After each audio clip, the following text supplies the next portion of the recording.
we remain steadfast in our commitment in delivering local news that matters. Stories that inspire. Enriching the lives of Filipinos in the Philippines and across the globe.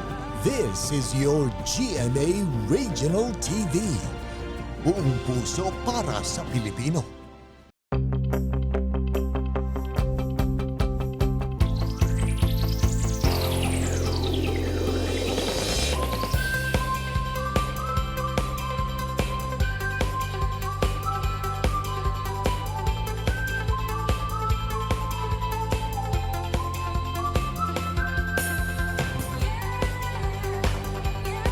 Ito ang Mornings with GMA Regional TV. Masantos, yakabasan. Naimbaga bigat. Mga paabak mga kapuso. Good morning, North Central Luzon. Mga kapuso, galaw-galaw at salubungin natin ng umaga ng may ngiti at puno ng pag-asa. Kami ang katropa nyo na magkakakwentuhan tuwing umaga. Pag-usapan natin at himayin ang mga mahalagang lokal na balita. Partner, good morning! Let's go! Boom! At syempre, sa bawat umagang hatid natin sa mga kapuso natin, hindi po pwedeng kumbaga magsasettle tayo sa less than the best, diba? Kailangan talagang palaging espesyal. Pangmalakasan. Pangmalakas. Walang masasayang na sandali. Oo, walang masasayang sandali at walang katumbas ng mga kwento yung ating ibibigay sa mga kapuso natin. Sabi nga, di ba? Siksik-likling sa impormasyon. Para sigurado tayong Today is Top Notch Tuesday. Sama-sama nating tuklasin ang kwento ng karera ng Filipino-American na si Bianca Bustamante na may dugong Pangasinense. Siya ang kauna-unahang Pinay na lumaban sa Top Flight Single-Seater Racing Championship. Mga kapuso, tara na't kilalanin ang Pangasinan at Philippine Pride na namayagpag sa kakaibang uri ng sports. Ginugunita ngayong linggo ang Cerebral Palsy Awareness Week. At ngayong umaga ating makakasama ang neurologist mula Ilocos Sur na si Dr. Joan Viado upang talakayin ang uri ng sakit na ito at kung paano ito maiiwasan lalo na ng mga bata. At sa BizTalk naman, panibagong Kapuso series ang ating matutunghayan very soon under GMA Network. At upang mas maging exciting ating morning, makakasama natin mamaya ang dalawa sa mga casts ng Love Is Caught in His Arms na sina Kirsten Gonzalez at Caitlin Stave. Alam ba Diyos tayo mga kapuso, kapag may nagawang kabayanihan ang isang tao, madalas binibigyan ng pagkilala at parangal. Pero, paano kung hayop ang may natatanging kabayanihan? Alam nyo ba?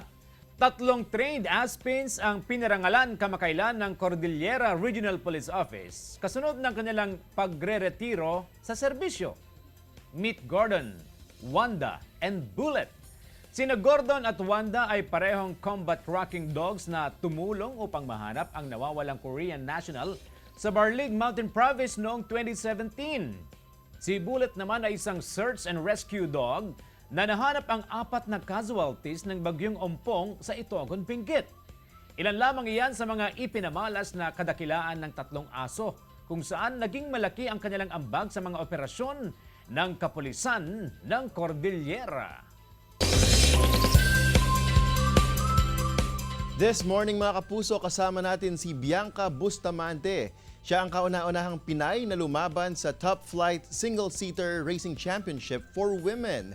All the way from Laguna, samahan niyo akong tuklasin ang kwento ng karera ng modernong Filipina. Good morning, Bianca, and welcome to Mornings with GMA Regional TV. Bob, thank you so much for having me here. Hi, everyone. Oh my goodness, how are you doing? Oh, I'm great. Yeah, just getting ready for my next race and glad to be back home here in the Philippines, of course. Well, of course, Bianca, we would like to know, how do you usually spend your mornings? My morning's very difficult. I'd say it's very hectic because everything's just packed together. And, first thing I do, of course, is train and work out, to keep up my fitness. It's very important to me. And I think a good workout always, it helps to have a productive day and to have good energy throughout. So yeah, work out and go to a few meetings, and if there's an event that I have to go to or get ready to, and yeah, but of course, if there's a race weekend, it's a bit tough. I have to get to the track very, very early. All right, Bianca, you are so young and you have a very disciplined routine every single day. If I may say, I am just very impressed. How do you keep up?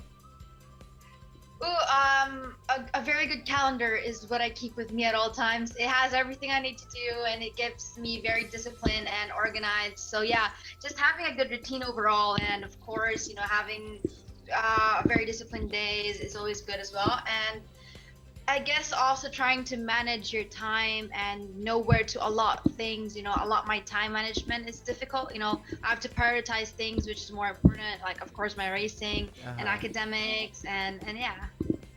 And I understand you have roots in Pangasinan here in the Philippines. Where Yes. exactly do you trace your roots here? My dad grew up in Mabini, Pangasinan, and Okay. we've spent almost every Christmas there. I've been to 100 Islands a lot of times, and I love the food. I just love the culture overall, and most of my family are from there. I agree. What's not to love, right? Well, I know. of course, now let's go to the reason why we are having you this morning. Interestingly, you have found your love for Formula car racing. How and when did you start this? Man, we have to really go back. I started driving at the age of 3, and Whoa. I started competing professionally at the age of 6, and won various championships in karting. It was Asian Karter of the Year.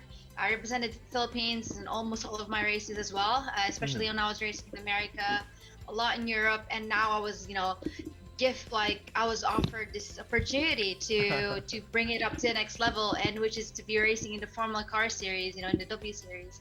Very And well I was the fastest driver in the shootout, and that led me into a 2-year deal. So now, yeah, I'm currently the only Filipina Formula Car driver right now. So that's amazing. Well, I think that's what happens when you start driving at 3, right? Well, you gave us a hint about your daily routine earlier. How often do you train, and what should people know about Formula car racing? Well, there's always a misconception about racing is how easy it looks, or it seems to look like, whenever you drive a car, it's easy, but the car we drive, we don't have power steering, so that, we really have to put in a lot of effort to steer the wheel. So we need to be physically strong. So I work out almost every day, and like during preseason, I actually go to a training camp where I work out every single day from 7 a.m. to 4 p.m. and that's all I do. I went to the Olympic Training Center, just to build up muscles before the season, and it's a lot of work. Diba? I'm just so sure that many other young Filipinas are looking up to you right now and wanting to be like you. Lastly, Bianca, as a strong and fearless Filipina, what great lesson from being a racer influences your life right now? To break your own barriers. I feel like every day we can always be a better version of ourselves than yesterday, and that is something that I continue to strive for, to always be better than what I was before and what I was yesterday. And that's something that racing has taught me, progress and growth never stops, and we should push ourselves to keep on growing. And I want all of you guys out there to break your own barriers, to break your own boundaries, because you can. Yes, of course. Well, you can. Sabi nga ni Bianca, you can. And of course, Bianca, I'm sure you worked hard so much for this to be here, to be exactly where you are right now. And please do buckle up because, well, the best is yet to come. Yes, it is. Thank you so much for your time. God bless you. Thank you so much. Thank you so much for having me. Diyan lang po kayo mga kapuso. Babalik ang Mornings with GMA Regional TV. Ito ang Mornings with GMA Regional TV. Ito ang Mornings with GMA Regional TV.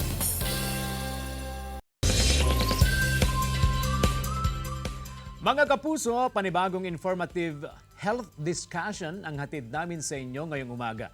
Bilang bahagi sa paggunita ng Cerebral Palsy Awareness Week, ating makakasama this morning ang isang neurologist na si Dr. Joan Viado mula Ilocos Sur upang mas maunawaan natin ang sakit na ito at kung paano ito maiiwasan lalo na ng mga bata.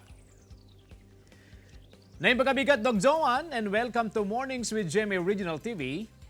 Hello, good morning po. It's a pleasure to be here. Bilang bahagi po, Doc Joan, ng paggunita ng Cerebral Palsy Awareness Week, maaari po ba ninyong ipaliwanag kung ano ang klaseng sakit na ito?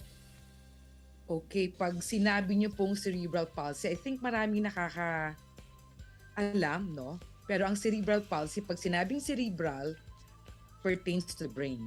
Pag sinabing palsy, pertains to paralysis or problem in movement.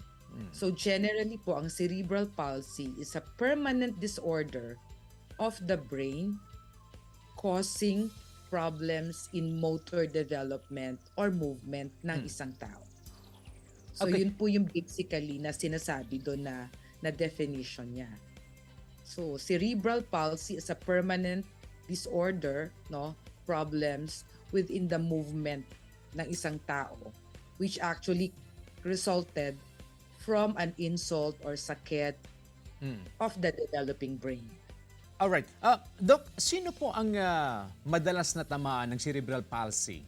At ano po ang dahilan kung bakit Okay, nagkakaroon ng ganitong uri ng kondisyon ng isang tao? Okay, kasama sa definition kasi ng cerebral palsy ay insult or trauma or something that actually hit the developing brain. So pag sinabi mong developing brain, kasama dyan yung during pregnancy, during delivery na factor, at during sa lumabas na yung bata. So meron tayong prenatal causes. Pag sinabi mong prenatal causes, yung pinagbubuntis pa lang ng nanay. So pwedeng kasakit yung nanay, may nainom na gamot, very risky yung pregnancy, laging na-admit kasi threatened abortion o yung mga genetic problem. Pag pinanganak naman po, para magka-insult ng developing brain, pwedeng nawalan ng oxygen sa panganganak, premature, maliit, may infection. Meron bang iba't ibang uri or types ng cerebral palsy, Doc Joan? Okay, meron po, no? It depends kung anong part ng brain ang tinamaan. Pag halos lahat ng cerebrum mo, kaya nga cerebral palsy, no? Yung area ng cerebrum, is naapektuhan. Halimbawa, nawalan ng oxygen yung bata nung pinanganak, aglitin, no? So, ang cerebral palsy po kadalasan nito affected ang kamay at paa. Okay. So, quadriplegic, dalawang kamay, dalawang paa.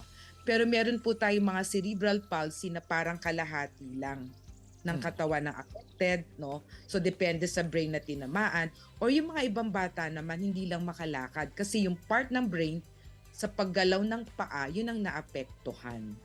So, we have several types. Meron din pong mild, moderate, or severe. Pag severe po talaga, ito na yung mga hindi makalakad. Ano po ang life expectancy ng isang taong tinamaan ng ganitong uri ng sakit? Okay, kung maaalagaan pong mabuti, they actually grow old. Okay. No? Ang nagiging komplikasyon lang po, lalo po yung mga affected lahat ng kamay at paa, no? Kadalasan dyan, they will have recurrent pneumonia, recurrent infection, they are malnourished. So, yung pong mga events na yon ang nagkokos para sila magkasakit. And some of them really cannot survive dahil dun sa mga recurrent nila na mga ibang sakit. Dahil nga po dun sa severity ng cerebral palsy nila. Pero may mga patient po ako na lumalaki sila. They reach adulthood. As long as very supportive po at naaalagaan po ng family yung pasyente. Okay. Pero nagagamot po ba ito, Doc? At paano po yung treatment dito sa sakit na ito? Okay. The sad part is there's really no cure. No? Pag sinabi mo kasing cure, gagaling sila, magiging okay sila, babalik sa dati. No? That's the importance of taking care of your brain. Kasi any insult po at this point in time, even pinag-aaralan, hindi po siya babalik sa dati. So may sugat na talaga doon. Panghuli na lamang po, Doc Joan, mensahe po natin sa ating mga kapuso, lalo na po sa mga magulang na nanonood ngayong umaga. Go ahead, Doc Joan. it's actually one of our initiative, no, yung Child Neurology Society Philippines, no. Uh, ang paalala ko lang po, no, cerebral palsy can be prevented. Pwede po siyang hindi mangyari if, number one, planado po ang pagbubuntis ng mga magulang, ng nanay, no, o ng parents, no. Planado to. It's not just hindi lang basta nabuntis at hindi nyo alam na buntis, no? Because prenatally, kailangan inaalagaan nyo po yung bata sa loob ng tiyan. Proper nutrition, proper check-up po sa mga obstetrician, and proper area kung saan po dapat manganganak.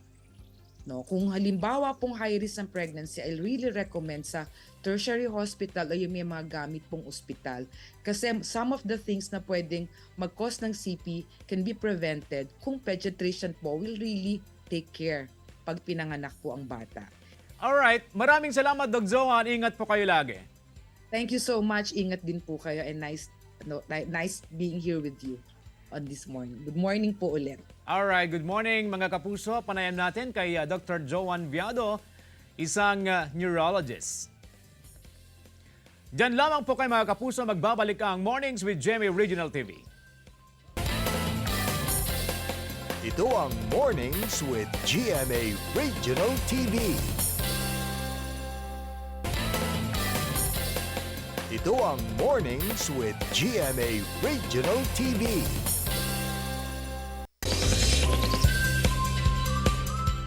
This morning mga kapuso, dalawang young kapuso artists ang ating mga kasama. Pagbibidahan nila Kirsten Gonzalez at Caitlin Stave ang upcoming and exciting kapuso series na Love is Caught in His Arms. Kung ano ang kanilang ginagawang paghahanda rito, yan ang kanilang i-re-reveal. Masantos ya kapusan, Caitlin and Kirsten, and welcome to Mornings with GMA Regional TV.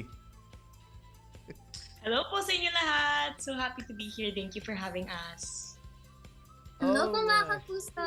Thank you po for having us. Grabe, what a way to start the morning, guys. Well, I'd like to ask you, what is your favorite way of spending your morning, Kirsten and Caitlin? I'd like to start with Kirsten first. For me po, coffee is a must. Music, and since I have many dogs po, pets po. Well, I can totally relate. I am a fur parent, so I know how it feels, diba, to be waking up with your fur babies. Now, Caitlin. Same with both of you po. Dog lover din po ako. So, of course, I love to spend my mornings with my dogs and music, of course, same with Kirsten. So, I like to wake up early in the morning, eat my breakfast with my dog, then take her out for a walk. Those are the best ways to start your morning, to spend your morning. Now, can you describe what influenced you to pursue a career in showbiz? Caitlin. Well, actually, when I joined showbiz po, it was actually pretty unexpected. So, I had the opportunity and I took it and I thought, oh, sige, try lang. And I actually really did enjoy it. So, being now in showbiz and being part of the industry, it is really difficult actually. You really have to work hard and put in a lot of effort. How about you, Kirsten? For me, it's a dream come true po. Since it was a dream of mine since I was a kid. And parang I'm living in a dream po talaga. And I really love what I do. So I'm very thankful for GMA for giving me this opportunity and believing in me. Now, Caitlin and Kirsten, let's talk about your upcoming project, Love is Caught in His Arms. How are you guys preparing for your roles here? I'd like to start with Caitlin. The way that I was prepared for my role was by attending the workshops. And actually, grabe, I keep saying that. But sorry, yeah, it was very unexpected. I didn't know that I was going to be a part of this show. And when we were told that we would all be a part, along with like the other members, the other cast members who are part of Sparkada, it was super unexpected and we were just all super shocked and excited to have our first project together as a Sparkada. And I really hope to have more projects with my Sparkada in the future. How about you, Kirsten? Since biglaan po siya, since super biglaan lang po, I didn't even know na I was auditioning for Love is po. So parang bigla lang din po pumasok. But ang nakatulong po talaga sa akin is yung workshop. Kasi we undergo workshops po, acting workshops, communication workshop, lahat po ng workshop. Binigay po sa akin lahat ng GMA. So, kahit na parang biglaan lang din po yung pagdating ng project ko ng Love is Caught in His Arms, parang alam ko na po gagawin ko.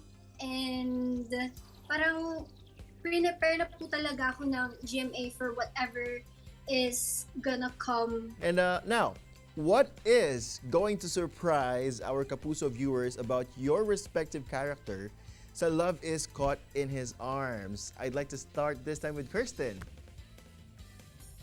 With my character, Lina, she got bullied.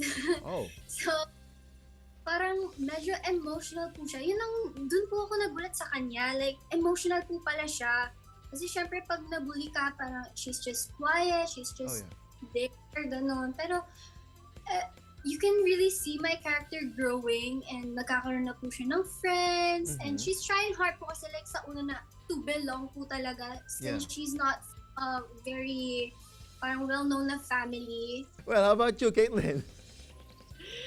Ako naman po yung character ko. I just want to say, I really don't want to spoil. Ako talaga. Kasi I really, madalda talaga ako. So, if I start talking, I won't stop. But, I just want to say na yung character ko, since ex-girlfriend siya ni Alan Ansay sa story, yung character ni Alan. Okay.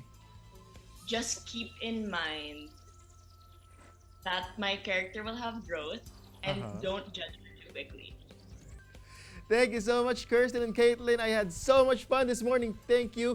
God bless you. And of course, ingat kayo palagi. Good luck. Thank you po!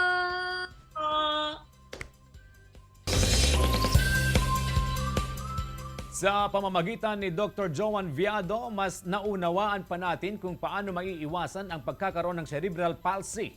Ayon sa kanya, upang maiwasan itong tumama, lalo na sa mga bata, dapat maging planado ang pagbubuntis at iwasan ang mga aktibidad na posibleng magdulot ng physical trauma habang nagbubuntis.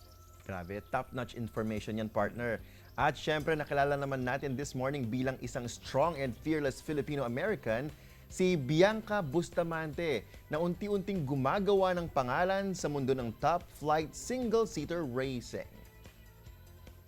Mas kapanapanabik naman ang mga dapat abangan sa upcoming Kapuso series na Love is Caught in His Arms, kung saan may mga patikim sa atin sina Kapuso stars Kirsten Gonzalez at Caitlin Stave. At para naman sa mas top-notch na morning mga Kapuso, we will make your mornings more wonderful. It's now time for #MorningFeels. Brevity is the soul of wit by William Shakespeare. #MorningFeels. Maraming salamat mga Kapuso sa inyong pagpapatuloy sa amin sa inyong mga bahay at welcome kayo lagi dito sa Mornings with GMA Regional TV. Maaaring mapanood ang ating episode sa pamamagitan ng pagbisita sa www.gmaregionaltv.com at mag-subscribe sa official YouTube channel ng GMA Regional TV. Nais naming pasalamatan ang mga Kapuso sa Hilaga at Gitnang Luzon, maging ang mga Kapuso natin sa ibang bansa. Thank you, thank you! Mga Kapuso, every day is a new beginning and every morning is a blessing. Samahan nyo kami mula Lunes hanggang Friday, dito lang sa Mornings with GMA Regional TV. Ako po si CJ Torida. Ako naman po, Harold Reyes. Buong puso para sa Pilipino. Ingat lagi mga Kapuso!